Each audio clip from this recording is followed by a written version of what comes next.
ওয়ালাইকুম আসসালাম ওয়া রাহমাতুল্লাহি ওয়া বারাকাতুহু। যদি হরিণ এবং বকরি মিলে চুক্তি করে এবং এদের মাধ্যমে কোনো প্রাণীর জন্ম নেয়, তাহলে সেই প্রাণী দ্বারা কোরবানি জায়েজ হবে কিনা? প্রশ্নটা আরেকবার বলুন। হরিণ এবং বকরি মিলে চুক্তি করে মানে সহবাস করে, তারপর একটা প্রাণীর জন্ম নিল, এখন এই প্রাণীটা কোরবানি জায়েজ হবে কিনা? আসসালামু আলাইকুম ওয়া রাহমাতুল্লাহ। ভাই প্রশ্ন করলেন, হরিণ এবং বকরি যদি সহবাস করার পরে কোনো পশু জন্মগ্রহণ করে এর দ্বারা কুরবানি জায়েজ আছে কিনা। তো এক্ষেত্রে দেখতে হবে, সহবাসের ক্ষেত্রে যদি বকরি মাদি হয় তাহলে কুরবানি সেই পশু দ্বারা কুরবানি করা জায়েজ হবে। আর যদি সহবাসের ক্ষেত্রে হরিণ যদি মাদি হয় তাহলে এক্ষেত্রে কুরবানি করা সই হবে না।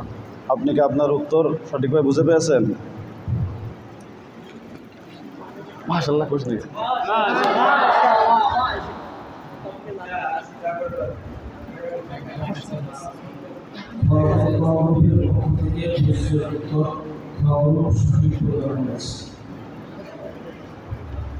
প্রশ্ন পাবো দিছি ওটাই ভাই।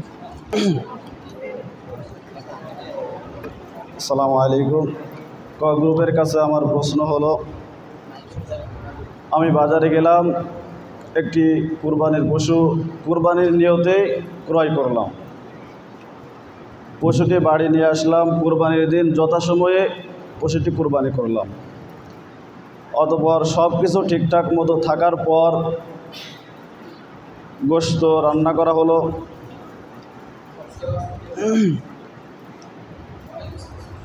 বলে রাখা ভালো, গোশত যখন রান্না করা হচ্ছে, আমার পরিবারের ভিতরে 3 জন লোক আছে। এক হলো আমি, আমার স্ত্রী এবং আমার একটা ছোট সন্তান। গোশত রান্নার পর যখন গোশত খেলাম, খাওয়ার পর হুকুম পেলাম যে গোশতটা খাওয়া হয়েছে ঠিক, কিন্তু গোশতটা আমার জন্য হারাম হয়েছে খাওয়া। আমার স্ত্রীর জন্য গোশতটা খাওয়া মাকরুহ হয়েছে, আর আমার সন্তান গোশত খেয়েছে, আমার সন্তানের জন্য গোশতটা খাওয়া জায়েজ হয়েছে।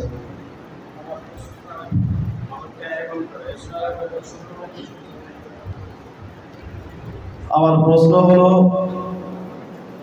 আমি কুরবানির আগে বাজার থেকে কুরবানির নিয়তে একটি পশু ক্রয় করলাম। পশুটি বাসায় এনে রাখার পর কুরবানির যথাসময়ে সঠিকভাবে পশুটি কুরবানি করলাম। কুরবানি করার পর পশুটি ছোলা হলো, কোটা হলো এবং তার গোশত রান্না করা হলো। বলে রাখা ভালো, আমার পরিবারে 3 জন লোক আছে, আমি, আমার স্ত্রী এবং আমার একটা ছোট সন্তান। রান্নার পর আমিও গোশত খেলাম, আমার সন্তানও গোশত খেলো, আমার স্ত্রীও গোশত খেলো। অতঃপর হুকুম পেলাম গোশতটু আমার জন্য খাওয়া হারাম হয়েছে, আমার স্ত্রীর জন্য খাওয়া মাকরুহ হয়েছে এবং আমার সন্তানের জন্য খাওয়া জায়েজ হয়েছে।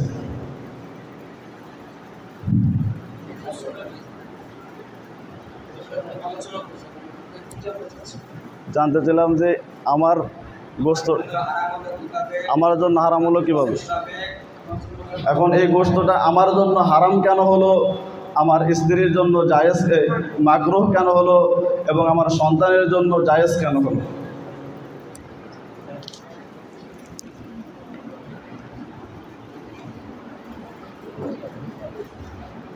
ভাই আমার যদি প্রশ্ন দেয় দেন, আমি সেটা দুটো করা হয়নি। সবাই আগামী 2-2টা তো এই দুটো ঠিক করি, আমি তো ঠিক করতেছি। তাড়াতাড়ি করুন, একটাই তো না নেই। আপনি প্রশ্ন করবেন। আমি বাজার থেকে একটু পশু কিনে নিয়ে আসলাম।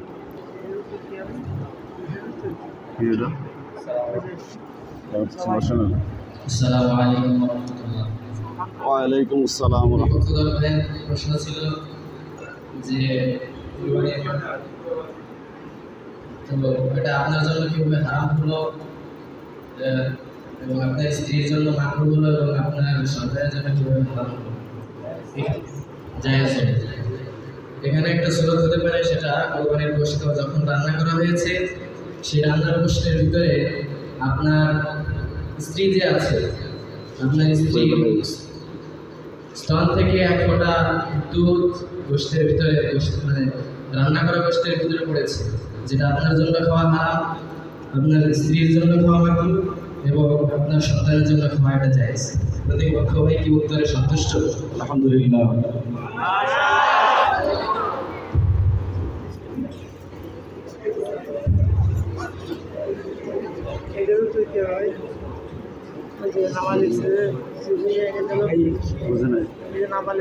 ওটা ধরেন না, ওটার ভিতরে ঝামেলা আছে।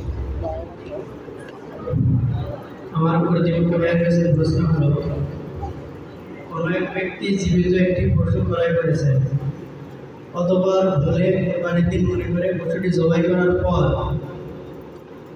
দেখে কোনো এক ব্যক্তি 50,000 টাকা দিয়ে একটি ক্রয় করেছে। গরু ক্রয় করার পর ভুল করে জবাই দিয়ে ফেলছে। জবাই দেওয়ার পরে মাংস ওজন করে দেখে বাজার দরের দাম হিসেবে দাম আসে 45,000 টাকা। এখন সেই ব্যক্তি পশুর গোশতর কি করবে এবং এর মশালা কি? প্রশ্ন হলো, কোনো ব্যক্তি জীবিত পশু ক্রয় করেছে 50,000 টাকা দিয়ে, এখন এই পশু ভুলে জবাই করে ফেলেছে কোরবানির আগে। জবাই করার পর গোশত হবে দেখা গেল বাজার দর দামে 45,000 টাকা দাম হয়েছে, এখন এর করণীয় কি? উত্তর কি আনলিমিটেড দিতে পারবে, মানে একজনের সব উত্তর দিতে পারবে?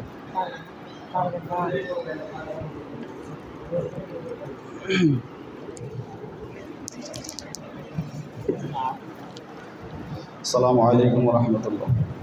ভাই প্রশ্ন করলেন যে 50,000 টাকার গরু কিনেছেন, অর্থাৎ পশু কিনেছেন, কিন্তু এখানে আমাদের জানতে হবে জিনিসটা, আমি 50,000 টাকার পশু ক্রয় করি আর 10,000 টাকার পশু ক্রয় করি। পশু ক্রয় করার ক্ষেত্রে যে কয় টাকা দিয়ে ক্রয় করি, নেশাব টাকা দিয়ে ক্রয় করার ক্ষেত্রে নেশাব আমার উপর ওয়াজিব হয় না। আমার নেশাব ওয়াজিব হওয়ার পর আমি যে পশুটি কুরবানি করব সেটাই হলো আমার উপর ওয়াজিব। তো 50,000 টাকা দিয়ে আমি গরু ক্রয় করি না 45,000 টাকা দিয়ে আমি গরু ক্রয় করি, এটা দেখার কোনো বিষয় নয়, অর্থাৎ তার কুরবানি হয়ে যাবে। আশা করি আপনি উত্তর পেয়েছেন। প্রতিপক্ষ ভাইকে বলছিলাম যে কোরবানির দিন মনে করে কোরবানির আগে জবাই করে ফেলছে, কুরবানির দিন মনে করে এক্ষেত্রে তো কোরবানি হওয়ার কোনো শর্ত নেই।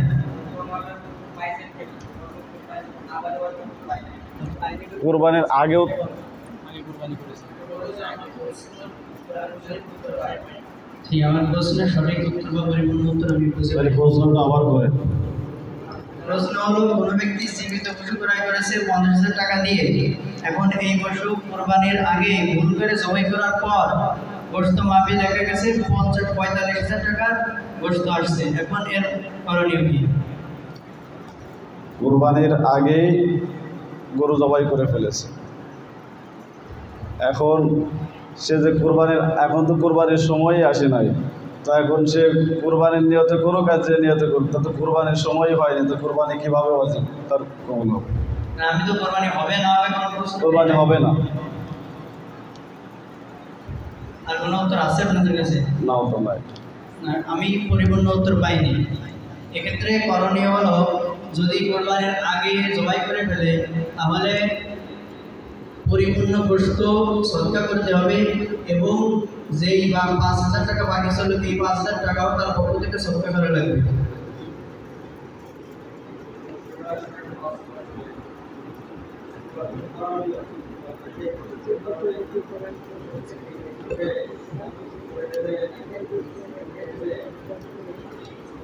যখন করণীয় বলবো তখন তো মাসালাটা বুঝাই দিলেন, প্রশ্ন তো যথেষ্ট বুঝছে মানে। এখানে তোমার উত্তরের মধ্যে একটা স্পেশাল থেকে গেছে। এখানে আলোচনা শুরু করার ছিল যে ব্যক্তি পশুটা কিনছে সে কি সাহেবে নিসাব না, এই আলোচনা হচ্ছে।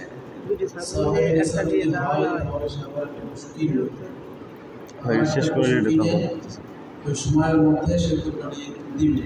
আর যদি সরকার হিসাব না হয় আর এরকম কোনো অঘটন ঘটে থাকে তাহলে গরিবের পর পছন্দ যদি আবার সে কিনে ফেলে নতুন আরেকটা তখন আবার কেউ গরিবের পর পছন্দ এভাবে উত্তরটা আসলো। আমি তো কোরবানি হওয়া না হওয়ার ব্যাপারে প্রশ্ন করি না, প্রশ্ন করেছি যে জবাই দেওয়ার পরে যেই গোস্ত মানে গরুর এই যে এটা প্রশ্ন খোলাসাটা এমন ছিল জবাই দিয়ে ফেলছে, এখন তার মাসকালা কি করণীয়? মাসকালার করণীয় যখন বলবা তখন কুরবানির দিন 12তম তারিখের সূর্য অস্ত যাওয়া পর্যন্ত মাসকালাটা কি এই পর্যন্ত তোমার কথাটা গড়াবে। সূর্য অস্ত যাওয়া পর্যন্ত কি কি মাসলা হতে পারে বিধবা ব্যক্তির জন্য এই পর্যন্ত কথাটা গড়াবে, কুরবানির আগ পর্যন্ত গড়াবে। কথা বুঝতে পারছি? প্রশ্ন উত্তর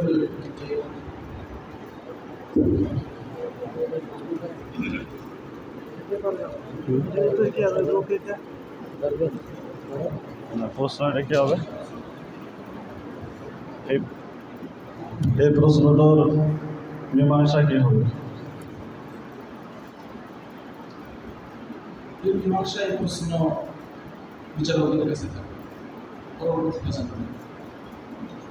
পরবর্তী প্রশ্ন পরে প্রশ্নটা কর ওই সেই সুরের হইলে এখানে সোয়ালটা অস্পষ্ট ছিল, উত্তরটাও অস্পষ্ট, পাশাপাশি যারা সোয়াল করেছিল তাদের পরবর্তী উত্তরটাও বেশ অনেক কিছু থেকে গেছে, তারাও সুন্দর উত্তরটা আসে।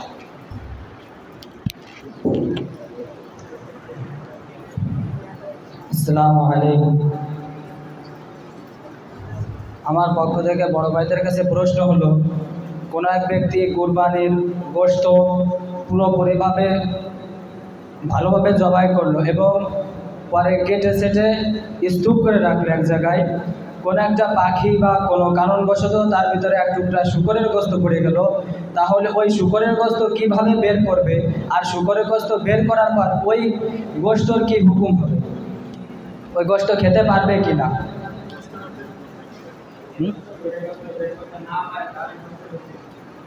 শূকরের গোশত বের করতে না পারলে কি হুকুম, আর পারলে বা কি হুকুম? করছি তো প্রশ্ন আবার করবো। কোনো ব্যক্তি কুরবানি যথার্থভাবে যার তার উপর ওয়াজিব ছিল পুরোভাবে সে আদায় করলো এবং পুরো ভালোভাবে সে আদায় করলো, তারপর সে কুরবানির গোশত কেটে ছেটে এক জায়গায় স্তূপ করে রাখলো, কোনো একটা পাখি বা কাক এসে তার উপরে এক টুকরা শূকরের গোশত ফেলাই দিল, তাহলে সেই শূকরের গোশতটা কীভাবে বের করবে ওই গরুর গোশত থেকে? আর যদি বের করতে পারে তাহলে ওই গরুর কি ওই গোশতের কী হুকুম, আর যদি না পারে তাহলে ওই গোশতের কী হুকুম? ভাইরা কি প্রশ্নটা বুঝছেন?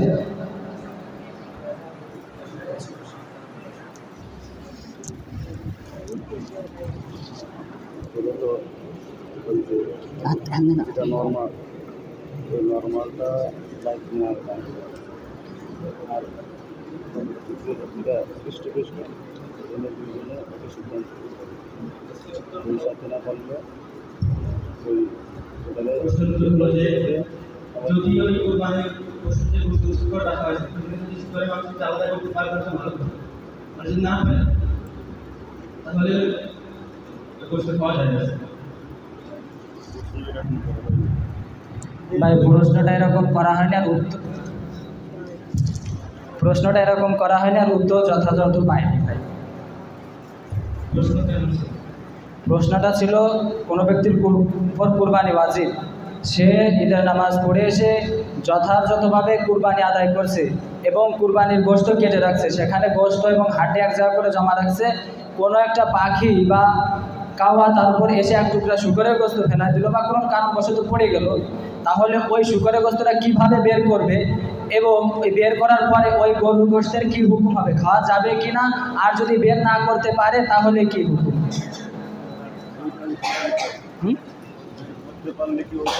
হয়েছে তো যদি বের করতে না পারে তাহলে খাওয়া যাবে,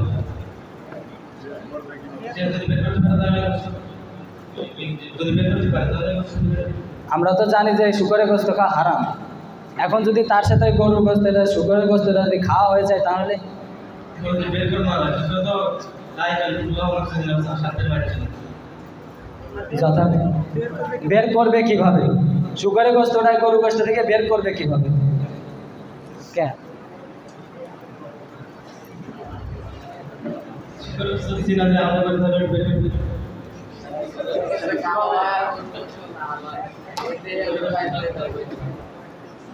যথাযথ পাইনি ভাই, পাইনি।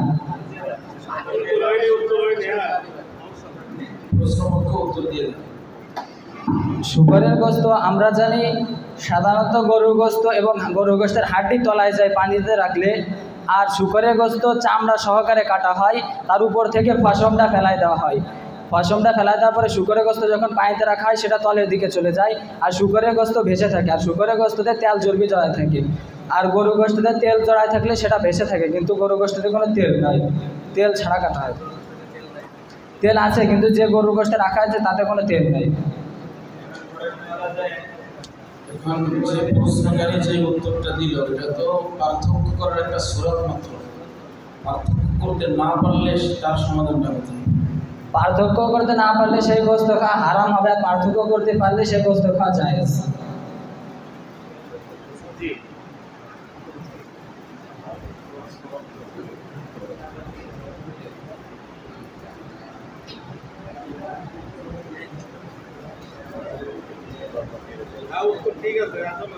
তো ঠিক আছে ভাই।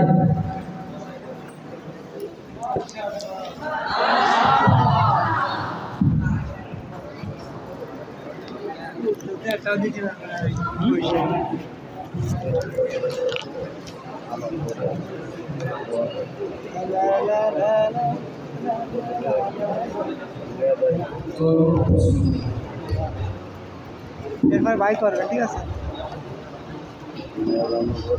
আমার প্রশ্ন হলো, যদি ছাগল দুটো গাছের সাথে বেঁধে রাখা এবং ওই ছাগলের যদি ছাগলটি একটি প্রতি একই দাবি দেয় আর আরেকটি প্রতিও দাবি করে, তাহলে প্রথমটা কি উপ এবং দ্বিতীয়টা কি?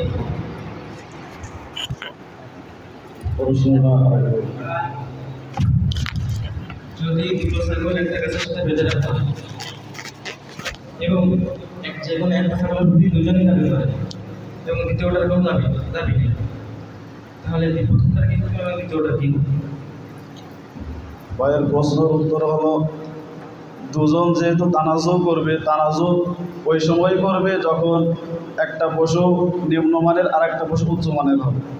তো ভাই প্রথম পশুকে উচ্চমানের রেখেছেন, যে ওই পশুটা নিয়ে দুইজন তানাজু করেছেন। তো এক্ষেত্রে হুকুম হলো, যে পশুটা নিয়ে কেউ নিজের মনে করে নেই, মানে দ্বিতীয় পশু যেটা জীর্ণ শীর্ণ, ওই পশুটাকে বাইতুল মালে দান করে দিতে হবে। আর যে পশুটা নিয়ে তানাজু করা হয়েছে এটা দুইজনের ভিতরে মীমাংসা করে নেবে এই পশুটা নিয়ে। আর যদি মীমাংসিত হতে না পারে তাহলে ওই পশুটা দুইজনে একসাথে কোরবানি করে দিলে জায়েজ হবে। ভাই কি আপনার উত্তর সঠিকভাবে বুঝে পেয়েছেন? জি।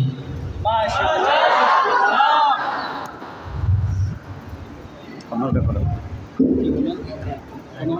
আমি বাজার থেকে একটা গরু কিনে নিয়ে আসছি, সেটা গোয়ালি বান্ধে 3 দিন আগে। হ্যাঁ, ওই 3 দিনই ওই নিয়ে দিয়েছে।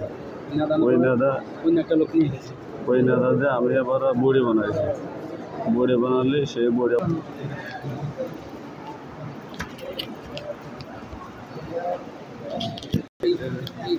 না, এটা আমি বড়ি বেছিলাম, এটা আমার জন্য কি দায়ী হয়েছে? নেদাকে আমার বেতনে দায়ী হয়েছে, তোর জন্য হাওয়ান জিনিস ওই নেদাকে হাওয়ান জিনিস আমরা চেষ্টা করি।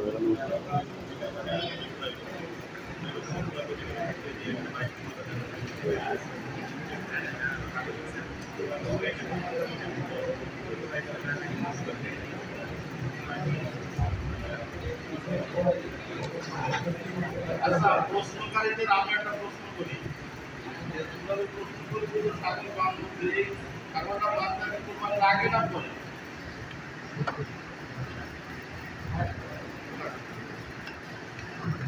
দাঁড়াও প্রশ্ন করবে না একদম।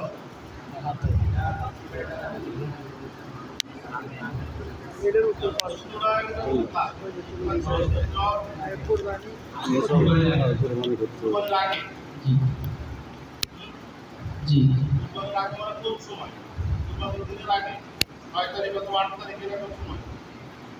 নামাজ দেওয়ার আগে জি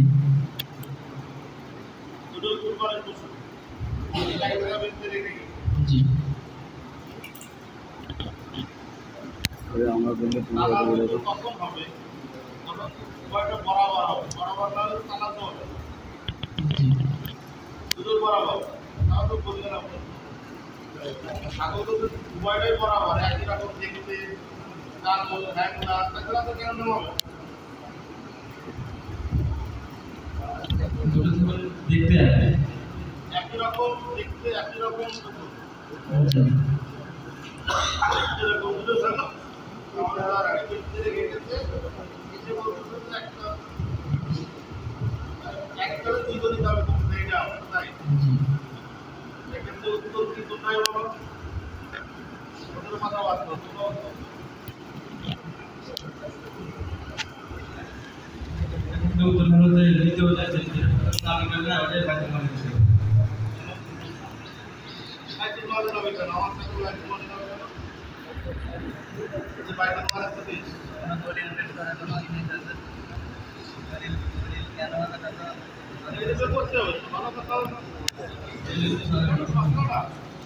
এটা তো দলিল বের আমাদেরকে দলিল বের করতে নিষেধ করা হয়েছে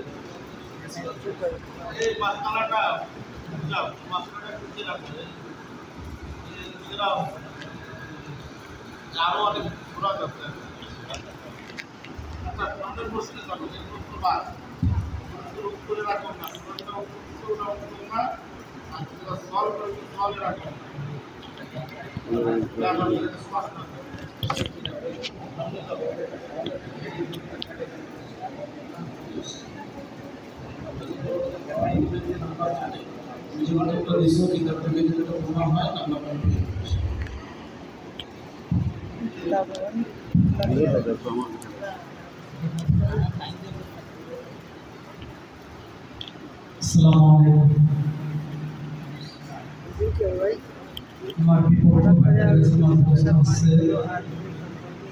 আমি ঈদের 3 দিন আগে বাজার থেকে একটি পশু ক্রয় করে নিয়ে আসছি।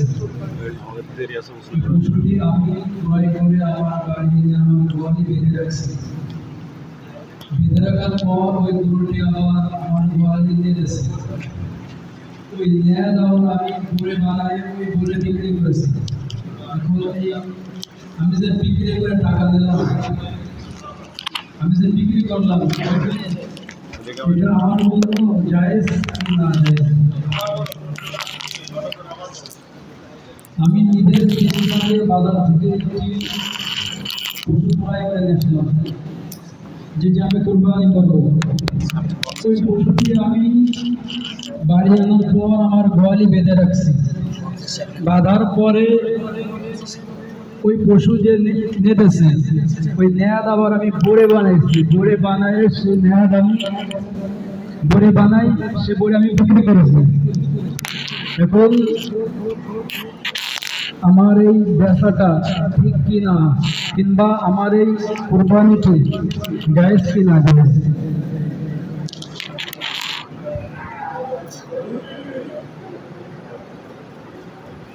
আর এই নেট তো হারাম জিনিস, আমি যে বিক্রি করেছি এই টাকা আমি কি করব?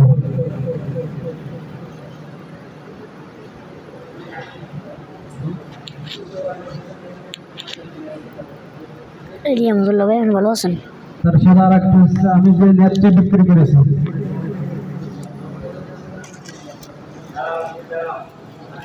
প্রশ্নকারীর মূল দুইটা প্রশ্ন এখানে। একটা হলো আহমেদুল্লাহ ভাই, আপনি কেমন আছেন ভাই?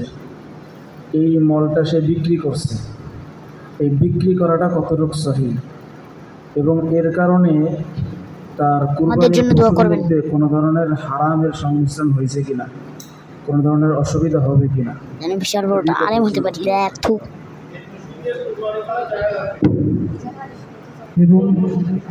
এবং আমি যে হারাম জিনিস বিক্রি করছি, এই টাকা কি করবো?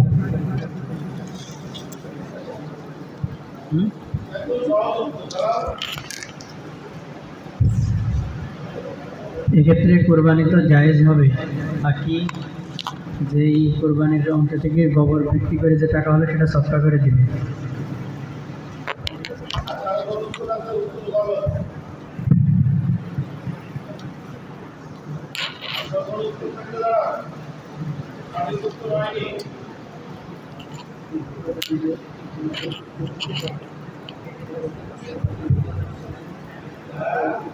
ওরে নিয়ামতুল্লাহ ভাই, ভালো আছেন?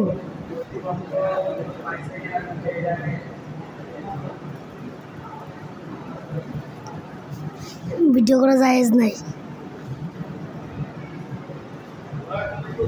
ভাই, ভিডিও করা জায়েজ নাই। ভিডিও উত্তর প্রতিপক্ষ পেয়েছে কিনা, যদি পাই ভিডিও করতে হয় না। আমরা উত্তর পেয়েছি, না পাইলে কোথায় সমস্যা এটা উল্লেখ ভিডিও করতে করা হবে। গুনাহ।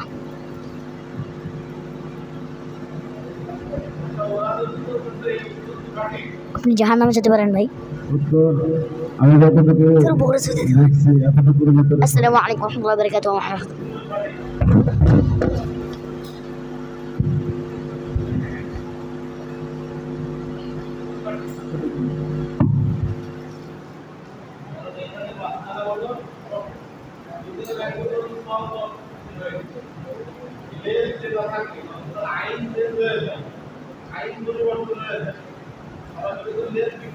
ভালো থাকেন আপনি ভাই।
আপনি যে ভিডিও করতেছেন, ভিডিও করা যে গুনাহ।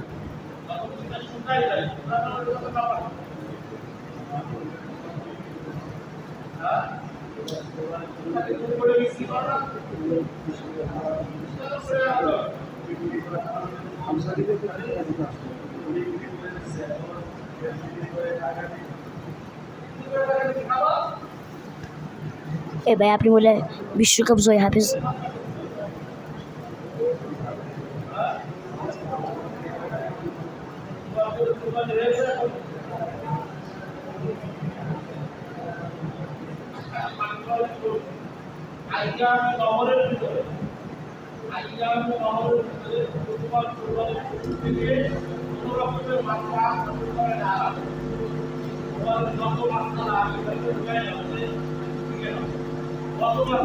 মাখন বেড়ে দিন।